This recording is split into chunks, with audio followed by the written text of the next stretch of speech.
Senhor, bom dia.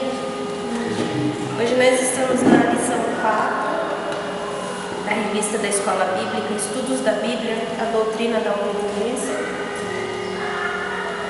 A lição 4 fala sobre aprendendo a obedecer com Deus, com Jesus, aliás, me perdoe. Aprendendo a obedecer com Jesus. E às vezes a gente acha assim que é difícil obedecer, é difícil fazer tudo certinho, é difícil ser um cristão assim que segue a risca, né? Que verdadeiramente o cristão deve ser.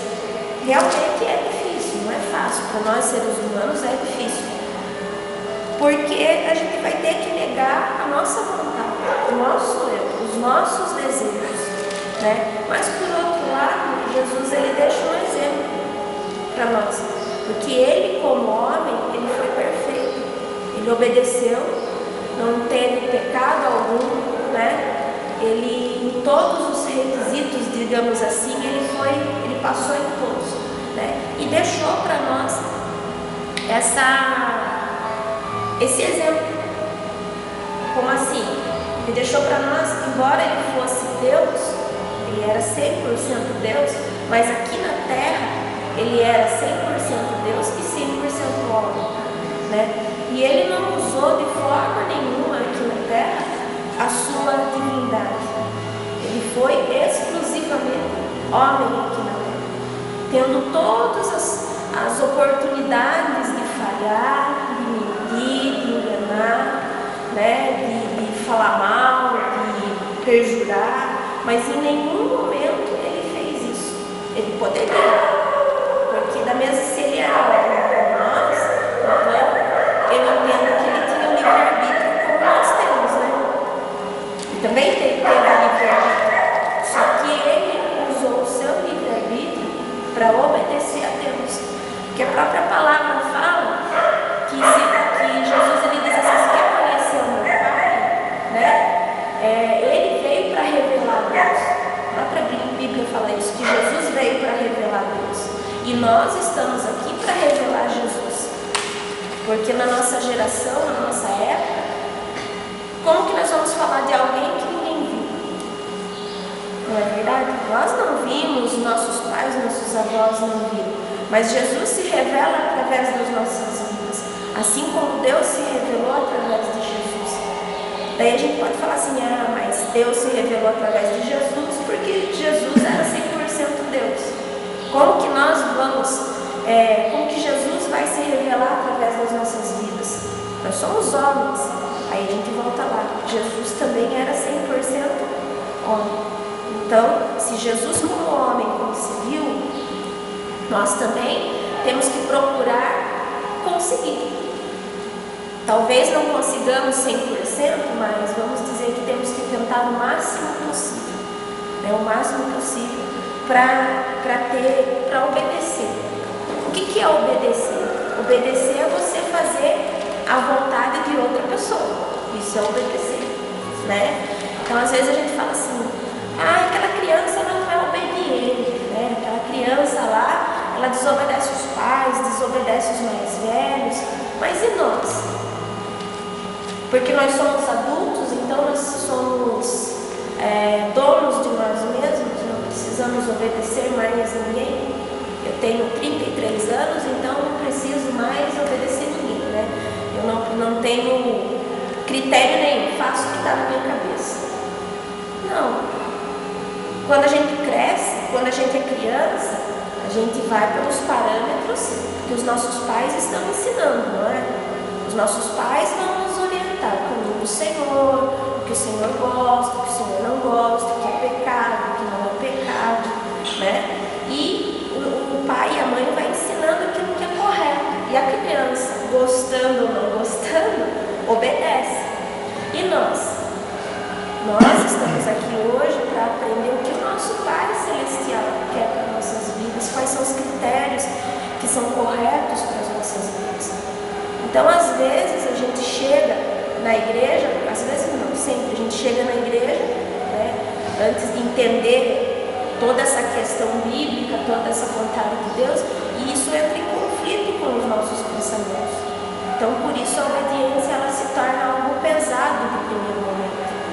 quando a gente se converte, porque é um choque. Antes da gente se converter, a gente que era adulto, não é ainda, né? A gente que é adulto, faz ficar na cabeça, eu acho que é certo isso e vou fazer. Eu acho que é certo fazer uma mentirinha só para me livrar de certa situação, vai e faz. Mas depois que a gente se converte e vai lendo a Bíblia e vai entendendo a palavra, nós temos que ir transformando o nosso entendimento.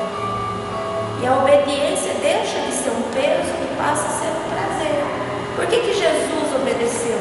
Porque para ele não era um peso, para ele era um prazer obedecer ao Pai. Não era algo pesado. Então, quando a gente entende o significado da obediência, não se torna mais pesado, se torna prazeroso, se torna gostoso.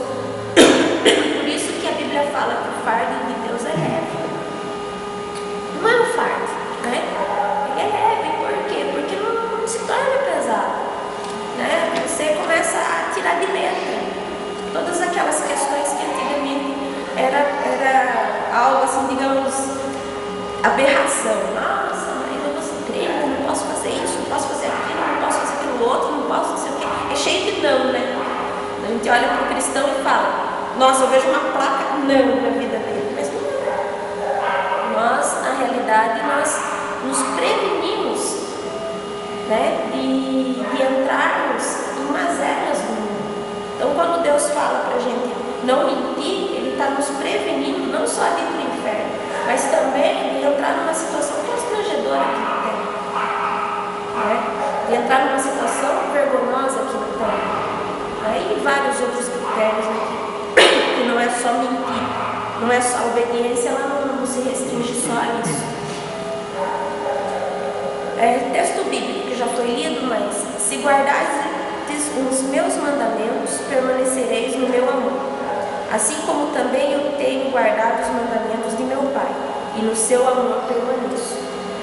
Então aqui está bem claro, lá em João 15:10, quando Jesus fala, se guardares os meus mandamentos, permanecereis no meu amor. Você quer ter o amor de Deus? De Jesus? Deus, você quer que Jesus olhe para você e te ame, agradar o coração de Deus, de Jesus? Aqui, se guardardes os meus mandamentos, permanecereis no meu amor. Assim como também eu tenho guardado os mandamentos de meu Pai, e no seu amor permaneço. Mas Jesus sofreu, Jesus foi crucificado. Nós também passamos por várias crucificações no nosso dia a dia. Não literalmente como Jesus passou, mas a cada renúncia que nós fazemos, que cada opção que nós fazemos de obedecer é uma crucificação para a gente. Está crucificando a nossa vontade. Falar, pastor. Quero, a palavra fé, ela não é assim nós obedecemos. Assim, não, esse versículo está colocado singular. Então é muito particular. Obedecer a Deus é muito particular, é de cada um. O pastor pode pregar, você pode falar, a igreja inteira pode falar, mas obedecer a Deus é algo particular, é íntimo de cada um.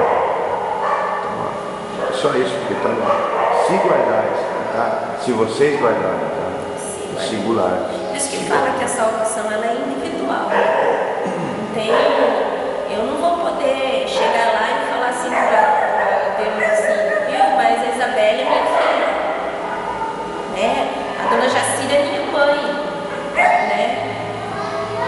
A salvação é individual. A Isabelle é minha filha, mas se ela não obedecer, se ela não usar do seu livre-arbítrio, para escolher a Deus, eu vou para um lugar, ela vai para outro, ou vice-versa, No nome de Jesus isso não vai acontecer, mas ela é bem individual mesmo. O objetivo da lição é mostrar que Deus requer de nós um discipulado prático, baseado no exemplo do seu próprio Filho Jesus. Então aqui diz tudo. Quer um exemplo de cristão? Não vou dizer que o pastor Eliedson não seja uma bênção, o pastor Eliedson é uma bênção, uma Aurora é uma bênção, vocês são uma bênção, eu espero que eu também seja uma bênção, mas o único exemplo que a gente tem que seguir é Jesus. muito complicado, como também foi complicado na época dos apóstolos, na época de Jesus. Mas não tem como a gente falar o que a gente não viveu. É difícil a gente usar o abstrato daquela época. Então vamos usar o que nós estamos vivendo hoje. Hoje a gente vê uma igreja deformada, né?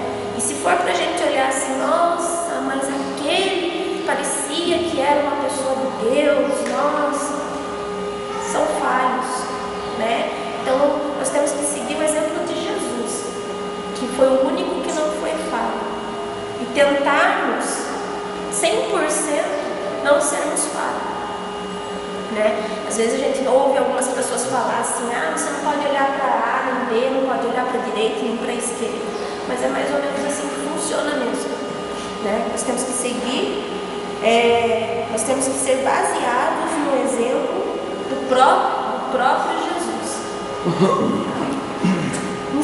Introdução. Jesus veio a esse mundo com a missão de morrer pelos nossos pecados, lá em Mateus 1:21. Mas muita coisa aconteceu durante a sua vida, até bem próximo do dia da sua morte, para tentar demovê-lo desse propósito. Nós podemos ver que hoje não é diferente nos nossos dias. Nós estamos refletindo para as pessoas, que responsabilidade. Nós revelamos a Cristo para as pessoas. Cristo nos revelou a Deus.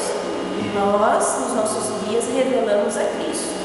É muito importante isso. Por isso que a gente não pode ter alguns tipos de comportamento. E vocês querendo ou não, eu querendo ou não, nós estando num grupo, as pessoas elas vão comentar, elas vão falar, elas vão puxar certos tipos de assunto perto da gente. Mas se a gente entrar no assunto delas, na hora que a gente virar as costas, elas vão falar, nossa, mas não é crente?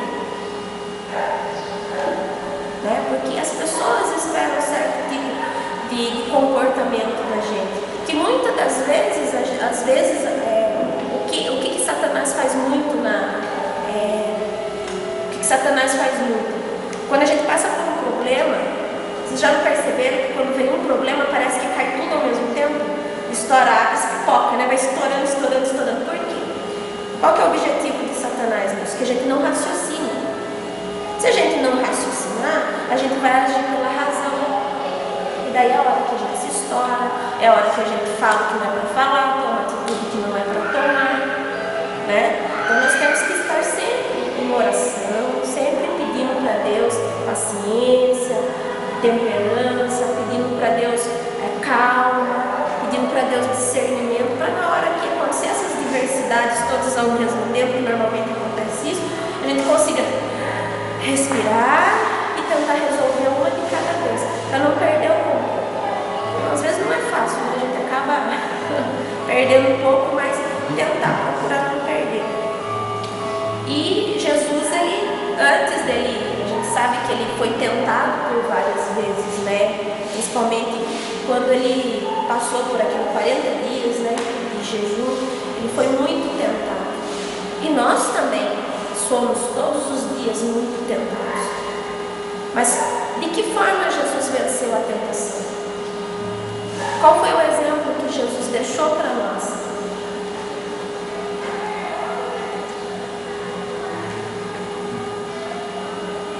Quando Jesus foi tentado, como que ele venceu a tentação? Qual foi o exemplo que ele deixou para nós?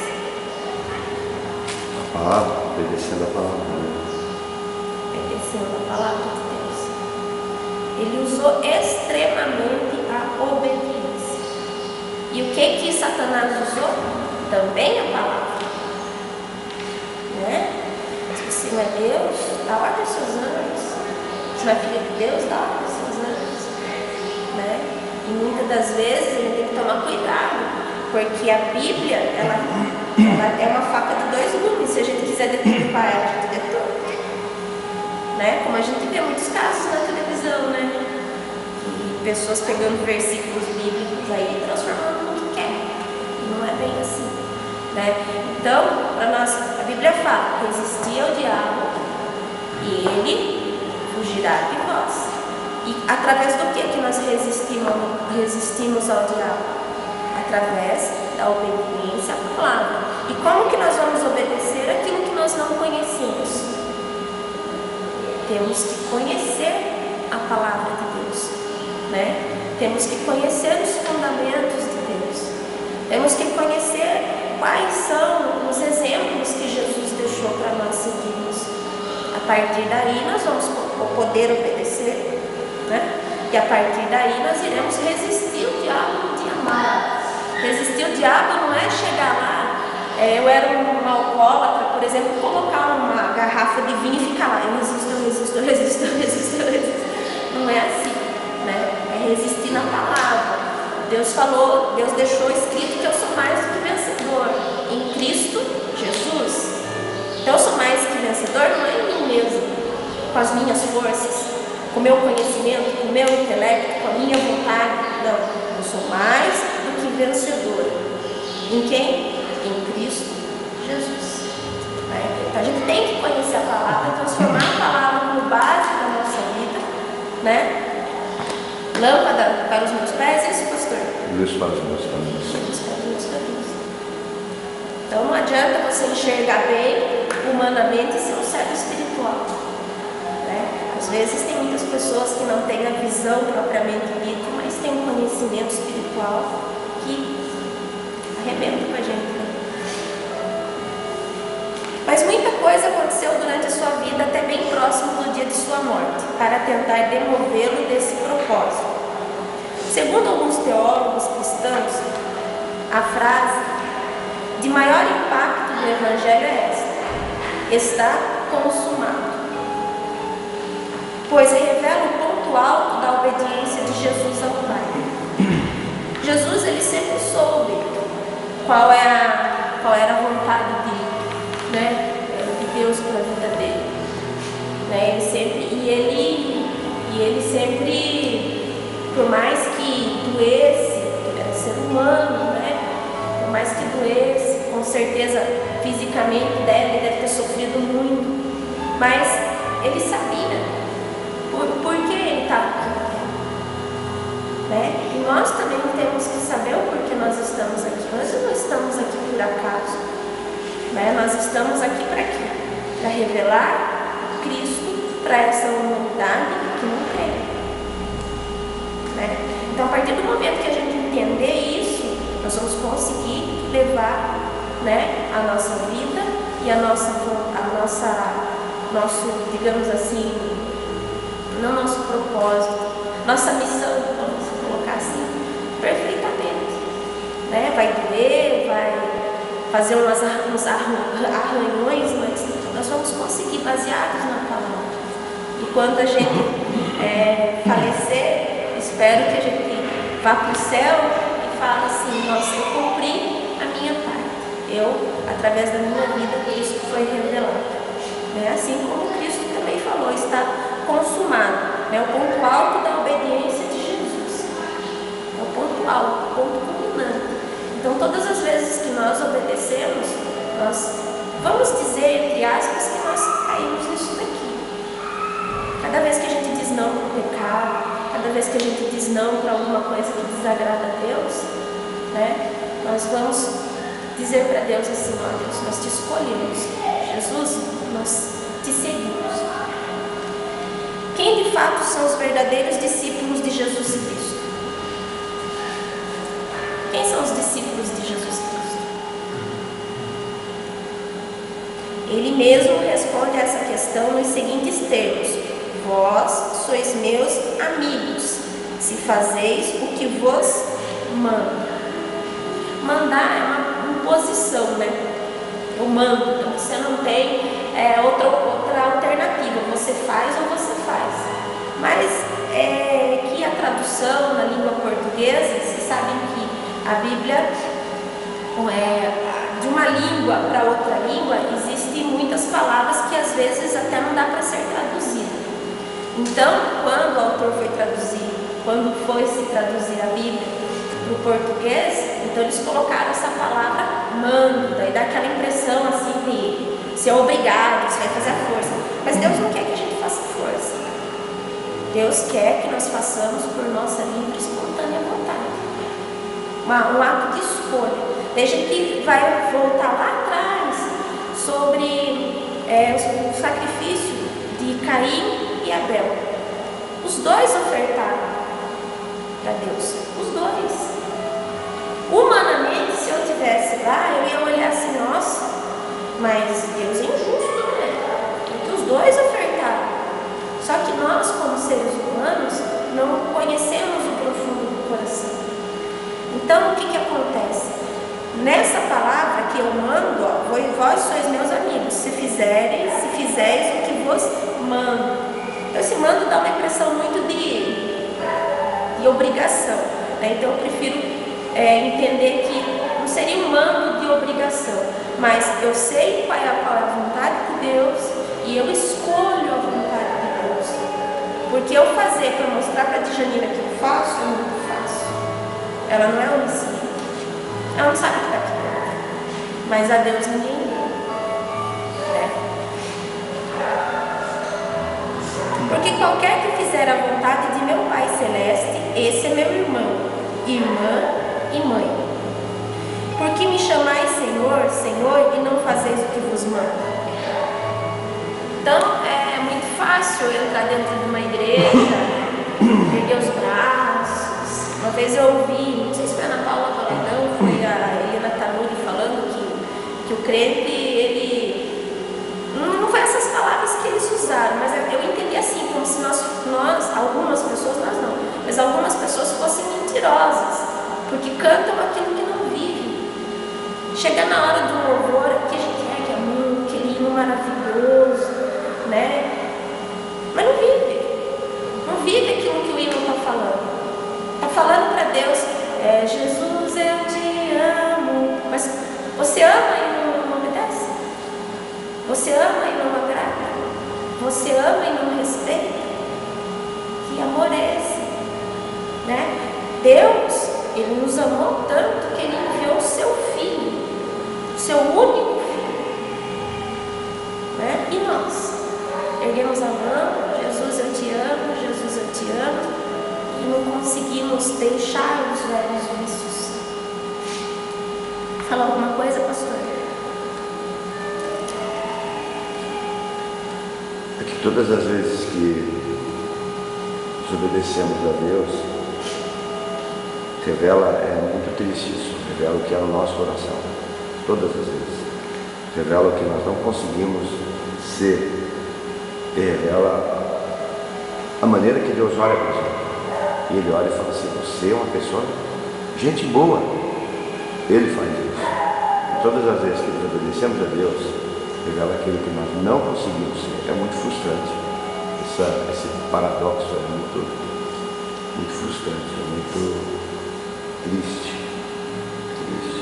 Às vezes eu sou muito sistemático. Eu falo lá e é a maneira que eu entendo. É A.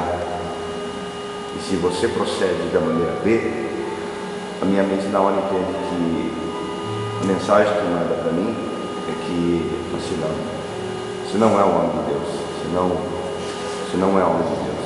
Então é a mensagem que a minha mente. Às vezes eu sou muito radical nisso, mas é a mensagem que eu recebo em gestos e ações. Então eu fico pensando, se eu que sou falho, pecador, sou cheio de defeito, né, fico triste, passo por isso, imagina Deus. Olha que versículo. Por que me chamais de Senhor? Se não fazeis o que eu mando. Se não me obedece, né? Você já pensou? Por que me chamais de Senhor? Se não fazeis o que eu mando. Daí a gente vai ali. Eu olho ali porque eu fico naquele lado ali, né? Na frente. Mas daí, pense bem, Deus lá no céu, né? Não sei como que Ele está lá, mas Ele está lá no céu, né? Vamos dizer que Ele está sendo... A Bíblia fala que Ele está no seu alto, sublime trono, né? E nós aqui no ministério de louvor, tocando aquele hino maravilhoso, e Deus olhando assim. Você não me obedece? Você não me obedece? Me obedeça. Porque as ordenanças, não é que parece uma imposição de tirania. Por isso que eu falei do manto, né? Mas não é. É porque a vontade de Deus é aquilo que está lá em Romanos 12. Ela é boa, ela é perfeita e ela é agradável. Então é a mesma coisa de um pai. Né? Nós pais passamos com os nossos filhos. Nós falamos assim, ó, não saia e não chegue de madrugada em casa, não faça tal coisa. Não é mais meu caso, graças a Deus. Mas eu sofri muito com isso. Né? Antes de se converter, misericórdia. Né? Mas nós sofremos com isso, porque nós sabemos que não é bom. Né? Então nós falamos daquela maneira, faça o que eu estou falando para você fazer. E até hoje, eu como pai, até hoje eu sou assim. Eu como pai, até hoje eu sou dessa maneira. Né? E vou morrer assim. Mas, assim, parece uma coisa assim de tirania, né? Meio tirania. Você tem que fazer o que eu mando. Dá a impressão que a gente não tem vontade, né? Mas acontece não tem vontade própria, mas não que a vontade de Deus na nossa vida, para mim e para você, ela é boa, ela é perfeita, ela é agradável. Em outras palavras, Deus nos ama tanto que Ele quer cuidar da nossa roupa, Ele quer cuidar até do penteado de cabelo, Ele quer cuidar da sua escola, Ele quer cuidar do seu olhar, Ele quer cuidar do seu pensamento, do seu gesto, da sua fala, do seu alimento. Daí alguém criou aí a doutrina aí que não pode comer não sei o que, não pode comer aquilo, mas é porque Deus nos ama tanto. Fala assim, não come esse alimento, porque esse alimento vai fazer mal para você. Ou, na realidade, quando ele fala assim, por que me chama de Senhor, se não faz o que eu mando? Ele está revelando o amor dele na realidade. E que Deus conhece, né? É igual quando a gente fala, não anda descalço. A gente sabe que pode pegar uma pneumonia. Mas a criança, ela não teve isso. Ela não consegue enxergar isso. E nós, na realidade, somos crianças na frente da presença de Deus. Porque a gente não conhece o que está lá na frente. Né? E da mesma forma que a gente fica chateado com o filho quando você coloca meias nele e vai lá e tira, né? Deus também com certeza fica meio Senhor do céu, né? Vai ter que passar por algumas adversidades. Eu vi um vídeo no YouTube que me chamou a atenção. Estava escrito lá, não sei o que calou os crentes. Não sei se é isso. E eu, por uma infelicidade, cliquei lá. E tinha um homem que, não sei se é ateu, eu não sei se é endemoniado, eu não sei se é de outro planeta, eu não sei se é bom, eu não sei o que é. E ele falava assim, os pastores pregam o amor de Deus. E ele disse assim, eu não consigo entender um Deus que, se não obedecê-lo, ele manda para o inferno. Eu não entendo um Deus desse. Ele dizia assim, que amor é esse que manda as pessoas para o inferno? Se eu estivesse lá, eu ia responder para ele. Deus, ele poderia não ter se manifestado. Deus, ele poderia ficar quieto e não ter colocado para nós, falar assim, olha, vocês têm uma chance, porque nós estávamos condenados. Ele podia dizer assim, falar assim, deixa para lá. Mas ele revelou o seu amor em Cristo Jesus, dizendo assim, vocês têm uma chance. Né? Então só uma colocação, porque as pessoas elas querem obedecer a Deus e obedecer ao diabo ao mesmo tempo. Daí elas querem justificar a podridão delas, a falta de fé, a incredulidade, o coração duro. Elas querem justificar culpando a Deus. Eles querem culpar a Deus. É horrível isso. Eu estava procurando agora, aqui nesse livro, ele fala assim que Deus, na realidade, às vezes a gente fica se questionando, né? Por que a pessoa que não segue a Cristo tem uma vida melhor, faz coisa errada e Deus não pune, né? E muitas pessoas usam desse critério para não seguir a Deus, né? Usam desse critério para não obedecer. Eu não vou obedecer porque fulano só faz coisa errada, ele tem um carrão da hora, tem uma casa boa, ganha bem, por que eu tenho que obedecer se ele não obedece e está melhor do que eu? E Deus não faz nada. Na realidade, não é que Deus não faz nada. Deus, ele é justo, ele não castiga ninguém. Deus, ele não castiga ninguém. Só que ele deixou um critério. Se você fizer o mal, você vai sofrer a consequência daquele mal.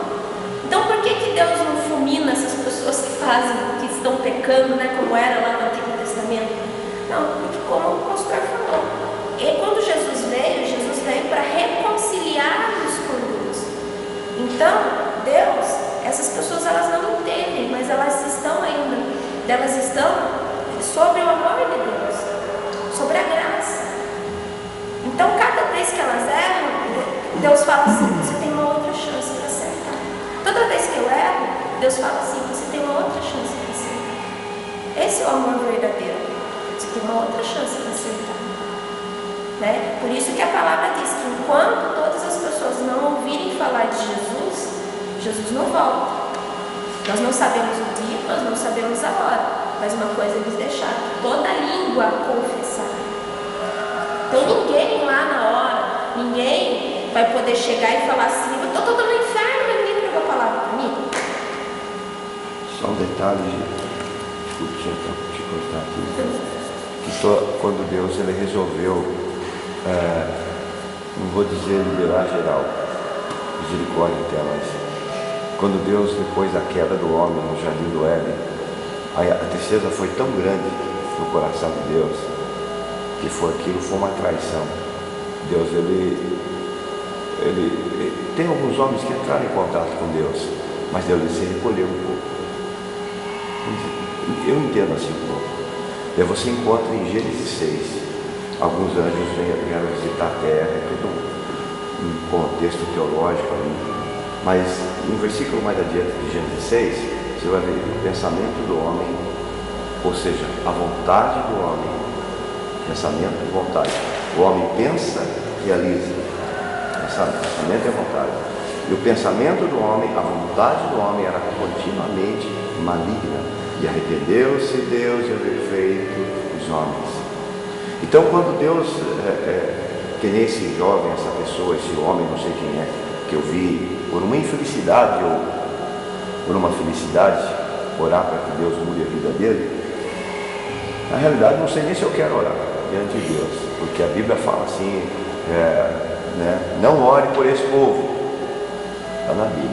Então não perca o meu tempo, quer ir para o inferno, mas vá correndo, vai lá que o diabo está esperando lá. Mas na realidade, o homem falou: não, deixa que eu resolvo, Deus, deixa eu faço minha vontade. Quando Deus, por algum motivo, não sei explicar, permitiu isso, a vontade do homem é continuamente maligna. Você já parou para pensar? Pega nós aqui, as coisas que passam pelas nossas mentes. Já parado para pensar? Se tudo aquilo que passa na nossa mente a gente pratica ou faz, o que é que a gente seria? Não é verdade ou não? Então Deus ele traz o equilíbrio próprio, o Espírito Santo traz o equilíbrio próprio e nos leva a obedecer a Deus, né? Deuteronômio fala sobre isso, Ezequiel 26 fala sobre isso, né? Eu vos derramarei água, tirarei o coração de pedra, colocarei o coração de carne, te darei um espírito novo, para que obedeceis os meus mandamentos. Para obedecer o mandamento de Deus, tem que passar por todo esse processo. Não é tão simples. Ninguém cai de paraquedas dentro de uma igreja e diz assim: estou obedecendo a Deus. Não, tem que passar por todo esse processo. É uma limpeza, né? Igual quando você tem um machucado, uma ferida, você vai estar indo sempre fazer curativo, né? Na sua casa, uma enfermeira, uma farmácia faz. E aquele machucado, aquele pus que está naquela ferida, ela vai ter que ser limpada, vai arder um pouco, vai doer um pouco, não vai cicatrizar de uma vez só, vai sangrar, né, cada vez que for limpar. Principalmente tem ferida que gruda na gase, assim, puxa que a gente, nossa, vê estrela. E é esse processo. Quando a gente vem para a igreja, está cheio de carrapicho, está cheio de ferida, está cheio de machucado, está cheio de... Algumas o pastor tira, outras o pastor não tem como tirar. É o Espírito Santo. É individual, né? É só Deus mesmo para tirar. E tem feridas assim que as feridas que são no corpo a gente trata com facilidade, né? Mas as feridas que são na alma, uma psicóloga, uma psiquiatra. O psiquiatra ele vai ajudar te dando um calmante, né, um remédio para você, sei lá, conseguir acordar. Mas curar mesmo, cura, não existe remédio que cure mesmo a dor na alma. Né? O que é a depressão? A depressão é uma tristeza profunda. O que é a tristeza profunda? É a dor na alma. Né? E a dor na alma é só o Espírito Santo mesmo para tirar tudo isso, limpar tudo isso, pagar essa ferida. Só que tem muitas pessoas que falam assim, que a gente tem que esquecer. A gente esquece, a ferida ela fica uma cicatriz, né? Então, lógico, até eu cortei minha mão aqui assim, vai ficar uma cicatriz. Eu passo aqui, não tá doendo. Doeu muito na hora, né? Mas hoje não dói. Eu posso apertar aqui, não dói. Mas eu sinto que aqui não tá mais igual. Tem uma saliência. Então, Deus vai curar, mas a gente vai lembrar. Mas não vai doer mais, né? Eu posso fazer isso aqui, não dói mais, não sai sangue, não faz nada. Mas eu sei que... Então, as cicatrizes, elas ficam, com certeza. A gente não vai apagar da nossa memória tudo que a gente foi lá no passado. Mas, graças a Deus, a gente vai poder passar a mão e falar assim, não sou mais, não dói mais, não preciso mais disso, não me atrapalha mais, não me faz falta, né? Porque o machucado, por exemplo, na mão assim, você não pode pegar as coisas direito, né? Não pode fazer certos tipos de atividade que você fazia. E é a mesma coisa, né? E Deus, ele veio de uma forma assim que você não vai sentir mais nada. Uma coisa que abalava você extremamente lá no passado, com Cristo você olha, nossa, passei, né? O pastor estava falando de algo ali que eu quero, deixa eu ver aqui, porque me chamais de Senhor, esteja ali, né? Eu quero a gente falar dos benefícios da obediência. O pastor falou lá em Deuteronômio, vamos abrir lá Deuteronômio 11, Deuteronômio 11. Não é Deuteronômio 11, Deuteronômio 28. Ezequiel 26 e Deuteronômio 11 e 13. Isso. Do 13 ao 25. Depois eu leio esse que o senhor falou, é o quê? Ezequiel 26. Creio que 36. 26? 26, 36. Vamos ler esse aqui primeiro. Deuteronômio 11, versículo 13. Do 13 até o 25. Vocês podem ver que, pelo menos na minha Bíblia aqui tem, os benefícios da obediência. Os benefícios da obediência. Vocês acham que quando os irmãos de José jogaram ele na cisterna e venderam ele, eles estavam praticando a vontade de Deus?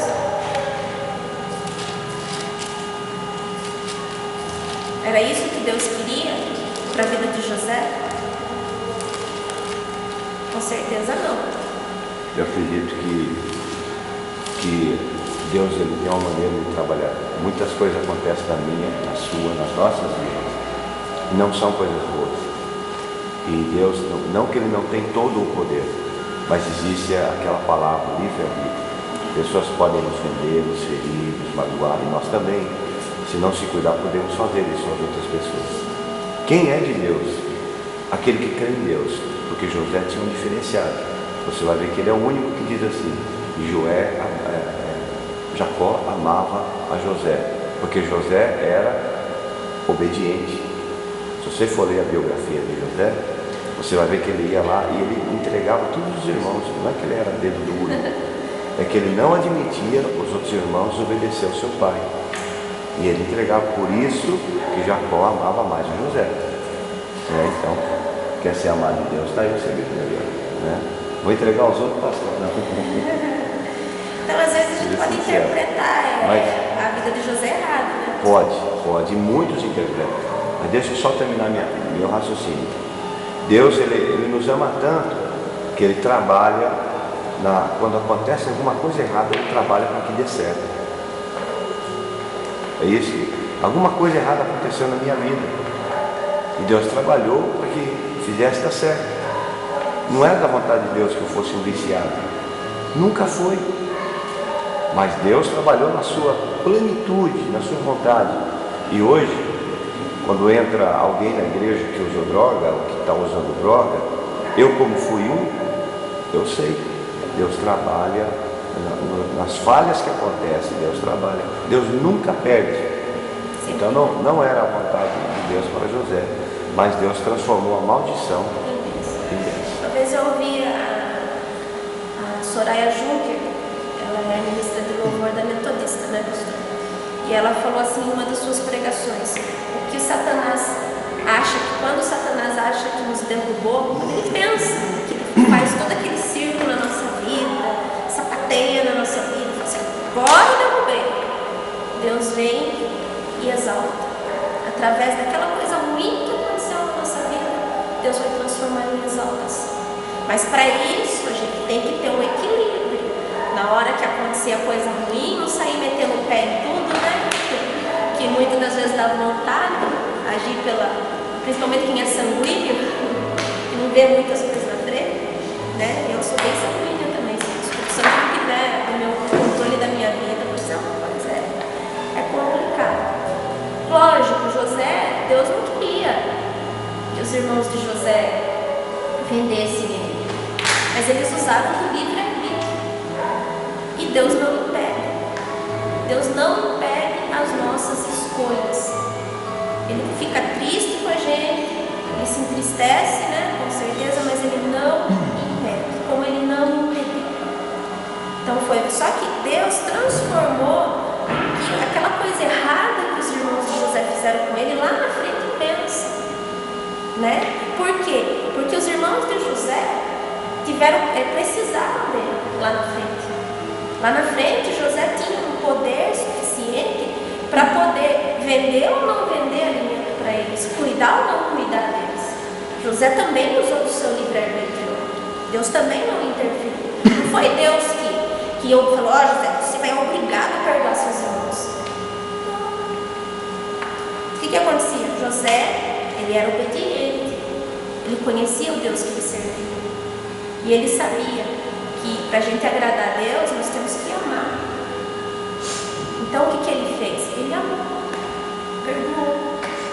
E com certeza, todos os anos que passaram, houve uma mudança, uma transformação de caráter, porque também a gente dizer que a gente perdoa de um dia para o outro, a gente não consegue perdoar de um dia para o outro.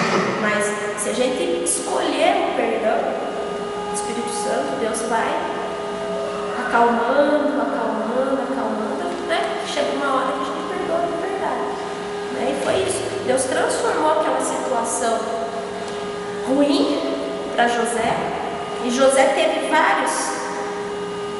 Com certeza a Bíblia não relata tudo, nós não conhecemos toda a história de José, mas não foi só com a esposa de Potifar.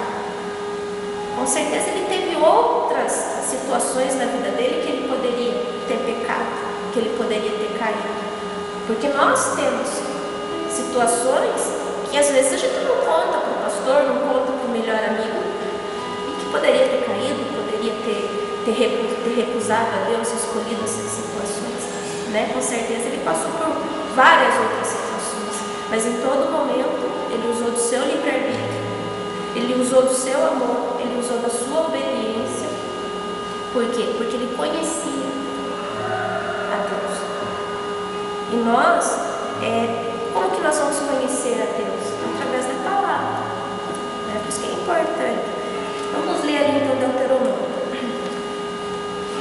E será que, se diligentemente obedecerdes a meus mandamentos, que hoje eu vos ordeno, de amar o Senhor vosso Deus, e de o servir de todo o vosso coração, e de toda a vossa alma, então darei a chuva da vossa terra a seu tempo. Quer dizer, não é a nosso tempo. As coisas elas acontecem no seu tempo. Não adianta a gente chegar aqui na igreja e converter, agora nada de ruim vai acontecer na minha vida, agora isso e aquilo. Não, as coisas elas vão acontecer conforme o seu tempo. Então darei a chuva da vossa terra a seu tempo, a temporã e a serôdia, para que recolhais o vosso grão, e o vosso mosto e o vosso azeite. E darei erva no teu campo aos teus animais, e comerás e fartar-te-ás. Guardai-vos que o vosso coração não se engane e vos desvieis, e sirvais a outros deuses, e vos inclineis perante eles. E a ira do Senhor se acenda contra vós, e feche ele os céus, e não haja água, e a terra não dê o seu fruto, e cedo pereçais da boa terra que o Senhor vos dá. Ponde, pois, estas minhas palavras no vosso coração e na vossa alma, e atai-as por sinal na vossa mão, para que estejam frontais entre os vossos olhos. E ensinai-as a vossos filhos, falando delas assentado em tua casa, e andando pelo caminho, e deitando-te, e levantando-te, e escreve-as nos umbrais de tua casa, e nas tuas portas, para que se multipliquem os vossos dias e os dias dos vossos filhos na terra, que o Senhor jurou a vossos pais, dai-lhes, como os dias dos céus sobre a terra. Porque se diligentemente guardardes todos estes mandamentos que vos ordeno para os guardardes, amando ao Senhor vosso Deus, andando em todos os seus caminhos, e a Ele vos achegardes, também o Senhor, de diante de vós, lançará fora todas estas nações, e possuireis nações maiores e mais poderosas do que vós. Todo lugar que pisar a planta do vosso pé será vosso, desde o deserto e desde o rio Eufrates, até ao mar ocidental, será vosso termo. Ninguém resistirá diante de vós. O Senhor vosso Deus porá sobre toda a terra que pisardes o vosso terror e o temor de vós, como já vos tenho dito. Então, isso daqui são os benefícios da obediência. Vale a pena obedecer. Aqui está interessante que fala assim: ninguém resistirá diante de vós. Então não está dizendo que nós não vamos ter problema. Só que esses problemas eles não vão resistir, né? Porque nós somos mais do que vencedores em Cristo Jesus. Agora vamos ver lá Ezequiel 26. É 36, 27. 36, 27? 36, 26 ou 27.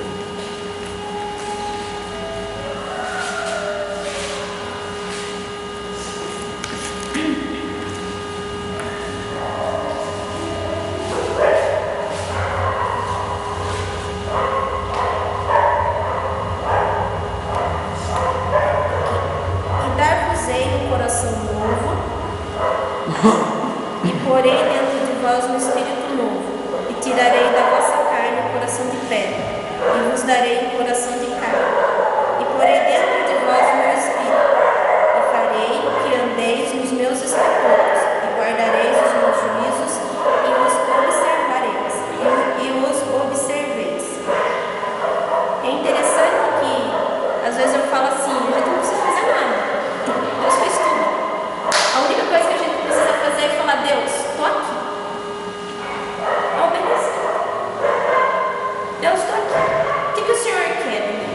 O que o Senhor quiser, eu vou fazer. A partir do momento que nós obedecermos, fizermos a vontade de Deus, as coisas, aquele coração duro que a gente tem, aquele coração arrebio que a gente tem, o próprio Deus está falando aqui que Ele vai transformar. O próprio Deus vai mudar. Então não é uma coisa que somos nós, não é pela nossa força. Por isso também que quando a gente conhece alguém, quer que aquele alguém se converta, nós não podemos agarrar ele, chacoalhar e falar assim: se converte, se converte, se converte. Não, a própria palavra fala, não é nem por força, nem por violência. É o próprio Espírito. É o próprio Espírito que vai convencer, é o próprio Espírito que vai transformar. A única coisa que nós vamos fazer é o quê? Usar o nosso livre-arbítrio para obedecer. E quando a gente obedece, o que falou lá em Deuteronômio? As coisas elas começam no seu tempo a acontecer, né? E nenhum inimigo, é uma promessa, nenhum inimigo resistirá à nossa frente. Nenhum tempo mal ele vai prevalecer na nossa frente. Vai passar. Vai passar. Alguma coisa custando. Tá com a cara de quem? Não, estou pensando. Pode falar, pode compartilhar conosco os pensamentos.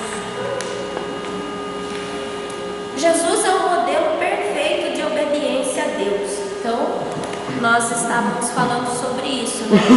Nós devemos termos como base Jesus, né? Não o irmão Beltrano, o irmão fulano, o irmão ciclano. Lógico, nós vamos olhar o testemunho dele, né? Vamos pensar, nossa, Deus é na vida dele. Deus tem feito grandes coisas na vida dele. Mas se ele errar, Deus abençoe para que não erre, nós vamos ficar frustrados, né? Então, o maior exemplo é Jesus. Aqui está um portreito de José, vou ler para vocês, tá? Visto que Deus é a base da existência do homem, não podemos dizer que o papel do homem é igual em importância ao papel de Deus.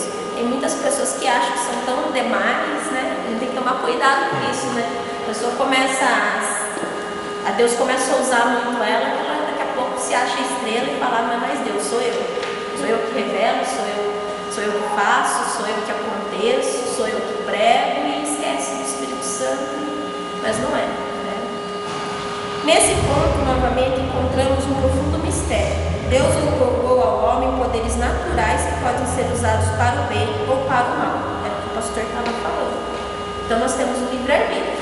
Nós podemos fazer qualquer coisa. Tudo nos é lícito.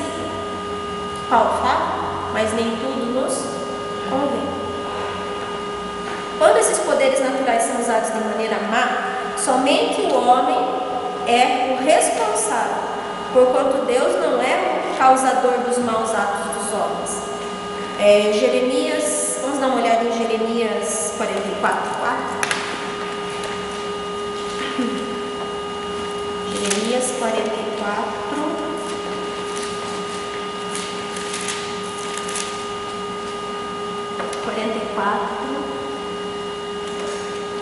4. E eu vos enviei todos os meus servos, os profetas, madrugando e enviando a dizer: ora, não façais estas coisas abomináveis que odeio. É culpa de Deus quando nós escolhemos o caminho mau? Não é, né? Porque como ele está falando aqui, e eu vos enviei todos os meus servos, os profetas, madrugando e enviando a dizer: ora, não façais estas coisas abominável que odeio, né?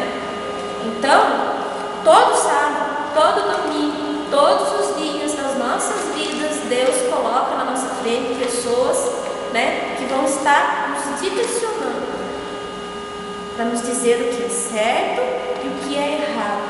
Então, se nós hoje escolhermos fazer o que é errado, não é culpa de Deus, né? Deus concorre com os atos dos homens, conferindo-lhes os seus poderes naturais, mas a má direção desses poderes vem da parte dos homens. Um exemplo desta concorrência é o caso de José, que era o que eu estava falando, né? Vemos ali que, apesar de seus irmãos terem usado seus poderes naturais para fazerem o mal, Deus faz aquela má ação redundar em bem. Ele consistiu os atos, permitindo-os, mas cumpriu a sua vontade através do que eles fizeram, de acordo com seus propósitos. Então Deus usou aquela má ação dos irmãos de José para transformar em bênção. Mas não que Deus, como às vezes a pessoa pensa assim, não, Deus colocou no coração daquela pessoa para que aquela pessoa faça maldade para exaltar o outro fulano. Não, é uma consequência. É uma consequência. Isso mesmo, né, pastor? Pastor, tá? Estou viajando aqui, me desculpa.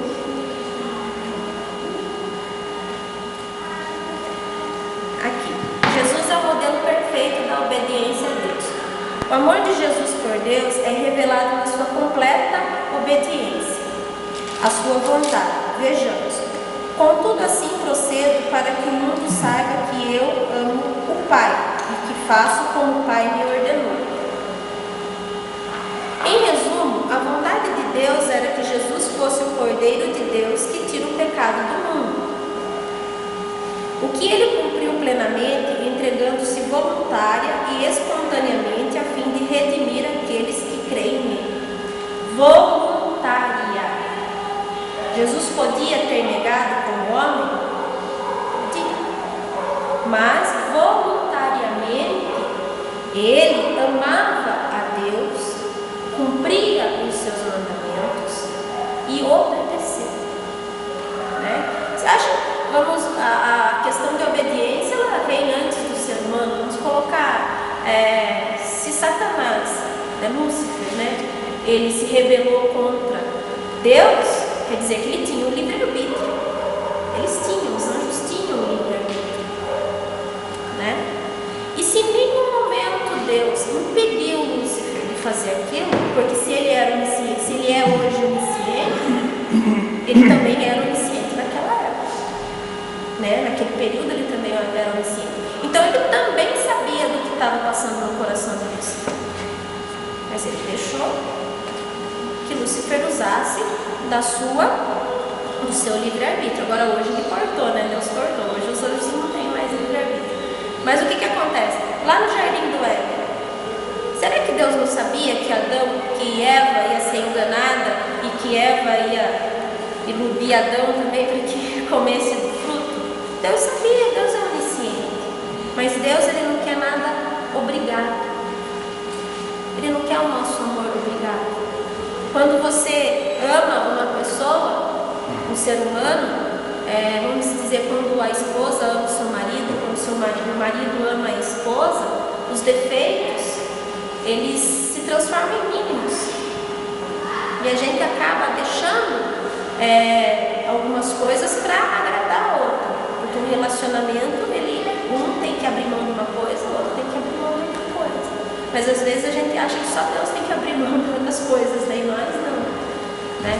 E Deus, ele quer que nós abramos mão por livre e espontânea vontade, não por força, não por medo do inferno, não por medo de ser castigado, como nós lemos aqui. Deus não castiga ninguém, mas os atos maus terão uma consequência.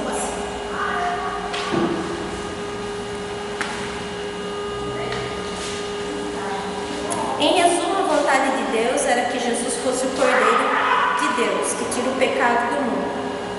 O que ele cumpriu plenamente, entregando-se voluntária e espontaneamente a fim de redimir aqueles que creem nele. Então, quando Jesus ele é crucificado, nós temos a remissão dos pecados.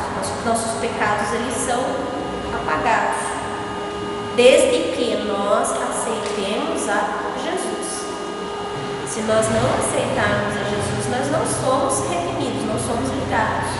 Então não é só, Cristo não foi lá, morreu na cruz de bobeira, de alegre e à toa, né? Então também tem um critério, né? A partir do momento que nossos pecados, eles são redimidos, eles são limpados através do sangue do Cordeiro, são. Mas para isso tem todo um processo de obediência a Deus, e a aceitação a Cristo, e crer em Cristo, né? Ser obediente a Deus era a missão da vida de Jesus, e para isso ele teve que se humilhar ao ponto de morrer como um criminoso. Assim mesmo se humilhou, tornando-se obediente até a morte e morte de cruz. Paulo enfatiza o tipo de morte que Cristo sofreu em razão da vergonha. Note que Jesus foi ladeado por 2 malfeitores e da brutal dor que só um crucificado sofreu. Havia necessidade que Jesus passasse por isso? Humanamente? Vamos pensar ele como homem. Entendi sua pergunta. Assim, havia necessidade de Jesus como homem passar por aquilo? Como homem, como ser humano? Ele poderia ter negado. Ele era homem, ser humano. O que ele tem a ver com as nossas vidas? Ele como homem. Só que ele como homem, ele escolheu obedecer. Porque ele sabia que aquilo que ele estava fazendo era algo que ia salvar a humanidade. Era algo que ia trazer a minha vida para perto de Deus. Né? Então às vezes a gente pensa assim, o que eu tenho a ver com fulano? O que eu tenho a ver com ciclano? A vida de fulano e Beltrano tanto faz. Né? Por que eu tenho que dar um bom testemunho fora da igreja? Né? Por que Jesus morreu na cruz? pensar assim, isso foi um testemunho lá fora, Jesus também não precisava ter morrido na cruz para nos salvar. Mas o que ele fez como homem? Ele obedeceu. Como Deus, não vou colocar Jesus como Deus, porque como Deus ele enxergava lá na frente, né? Coisas que nós não enxergamos. Nós não conseguimos ver o futuro, entender o futuro, a gente não consegue. Jesus entendia, Jesus via. Quando ele morre na cruz, a gente imagina que ele está enxergando toda a humanidade como Deus, ele enxerga toda a humanidade, mas como homem, ele poderia ter usado o seu livre-arbítrio e falado o que eu tenho a ver com a Gislaine lá no século XXI, estou nem aí, né? Mas não foi isso que ele pensou, né? Não foi dessa forma que ele pensou, ele obedeceu, né? Para entendermos o grau ou profundidade da obediência de Cristo, precisamos ler com atenção o seguinte texto: Pai, se queres, passa de mim este cálice. Contudo, não se faça a minha vontade, e sim a tua. Aqui ele está falando como Deus ou como homem? Como homem. Entendi. Aqui nessa frase, Pai, se quer. Jesus falando, né? Eu não entendi se falou como ou como. Espera aí, vou voltar a pergunta de novo. Jesus falando aqui com Deus, né? Jesus ali na hora da crucificação, ele falando para Deus: Pai, se queres, passa de mim este cálice. Contudo, não se faça a minha vontade, e sim a tua. Então Jesus, como homem, ele faz uma oração assim para Deus: Deus, se o Senhor quiser, o Senhor pode passar de mim a crucificação, pode passar de mim todo esse momento, mas que não seja a minha vontade a ser feita, e sim a sua. Né? Então, por isso que eu estou falando. Nessa oração aqui, Jesus ele falou como homem, como ser humano. Como muitas das vezes a gente chega naquele momento de aflição e fala: meu Deus, eu não tenho força. Mas se Jesus chegou nesse momento e falou que não seja feita a minha vontade, mas que seja feita a sua, como homem, ele nos deixou o exemplo de que nós vamos conseguir passar. Ele conseguiu. Né? E onde ele está hoje, sentado à direita de Deus Pai, né? Ele morreu e foi ressuscitado, e Deus o ressuscitou, né? Então tudo que aconteceu com Jesus, Deus vai fazer na nossa vida. Nós somos cordeiros, né, pastor? Nós somos irmãos.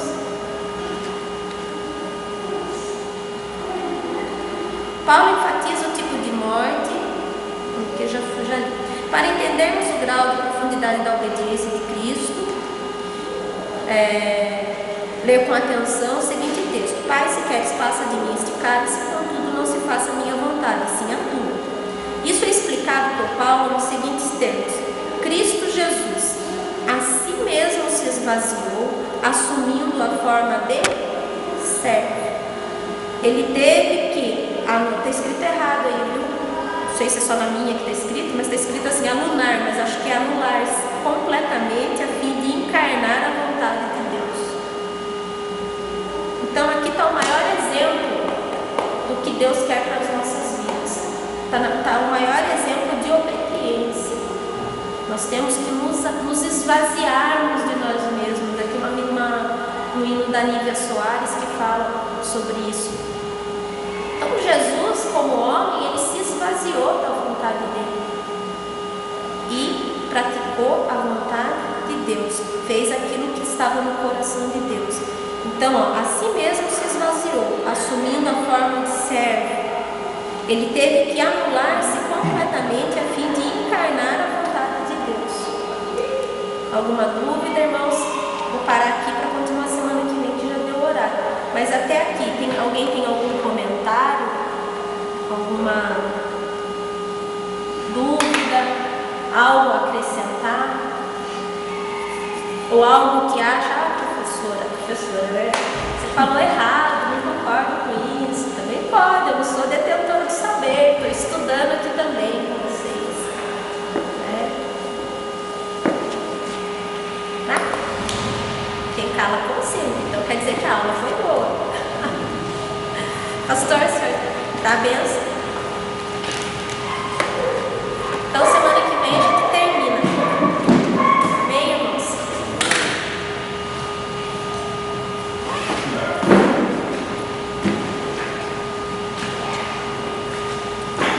Né? Ficar de pé.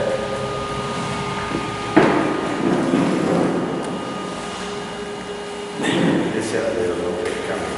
Vem. Feche os seus olhos, vamos orar, agradecer pela vida da Gisane, agradecer por essa manhã tão linda, tão bela. Curtam esse domingo, no bom sentido, obedecendo a Deus da melhor maneira possível, em nome de Jesus. Amém? Senhor, meu Deus, eu te agradeço, te louvo, agradeço o teu nome, porque tu és santo, tu és poderoso, e não há ninguém, não há nada semelhante a ti.